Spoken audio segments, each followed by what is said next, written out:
Va bu eng oxirgi stories. Что, nima demoqchiman? Bilaman, boshlanishiga juda ko'p odamlar "Okey, yordashimiz" deb keladi. Ikkinchi chorada bu fakt.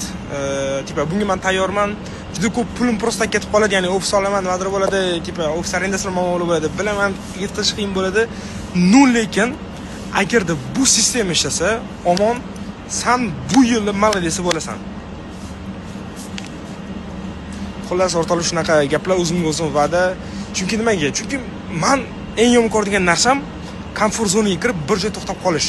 Va men komfort zonaga kirib qolman. Ya'ni oylik stabil pul nimadirlar. Menga bu kerak emas. Menga qiyinchilik kerak, rivojlanish kerak. Shuning uchun ham bu yo'ldaman va bu yo'l orqali aytgancha sizlarning oriylardan yangi ko'zi qonga to'layotgan odamlar bo'lsa, ishlayman, onasini yoraman degan odamlar bo'lsa, ular hammasi hali ofis ochib, ofisga chaqirib rivojlanamiz.